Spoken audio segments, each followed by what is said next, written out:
Tu as 3 minutes, Mathilde, pour Héloïse.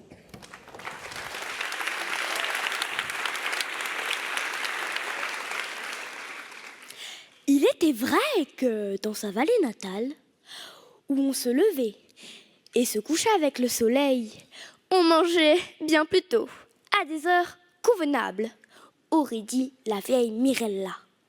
Et des plats qui tenaient au corps, pas ces misérables trucs présentés avec 1000 chichis au fond d'une grande assiette, mais qui ne vous bouchaient même pas une carie. Qu'est-ce que c'était encore la dernière fois? Chou-fleur en ravigote, saule meunière ou autre fadaise. Et que mange-t-on de votre province, oubliée de Dieu? De la patranque, s'exclama Héloïse, dans un cri du cœur, en songeant à la galette de pain noir rassis, trempée dans le lait et additionnée de tomes de salers qu'on grillait sur la tuile de cuivre au-dessus des braises du Cantou. La grande cheminée des demeures de ces montagnes. Rien que d'imaginer la croûte dorée, ses dents sous la dent pour laisser place au fromage fondant et filant. Elle en avait l'eau à la bouche. De la patraque, répéta Charles, comme il l'aurait fait de quelque locution barbare, particulièrement grossière. Patranque, corrigea Héloïse, avec un froncement de sourcils. Rien que ce mot, on en a plein la bouche, constata Charles. C'est délicieux, certifia Dracou de sa voix de crécelle depuis son perchoir.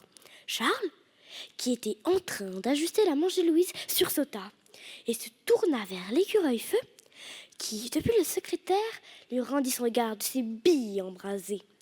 Cette fois, j'en suis sûre, votre animal de compagnie a parlé, s'exclama-t-il.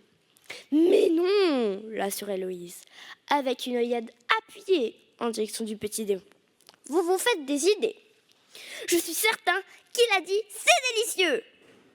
Mais non, c'est moi, j'ai des talents de ventriloque. Et c'est vrai que c'est délicieux. Charles prit une expression sceptique. Ses yeux passèrent de Dracou à Héloïse, comme pour se convaincre des paroles de la jeune fille. Décidément, vous êtes pleine de surprises.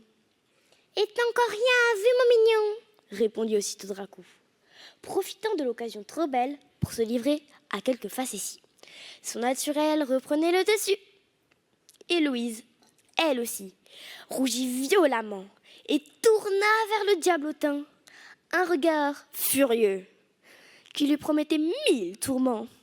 Ce dernier, loin de se montrer impressionné, encouragé par l'attention qu'il avait attirée sur lui, exécuta un petit pas de danse, comme pour saluer.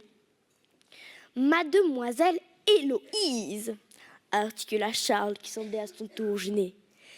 C'est très aimable à vous, mais ce n'est guère le moment de plaisanter.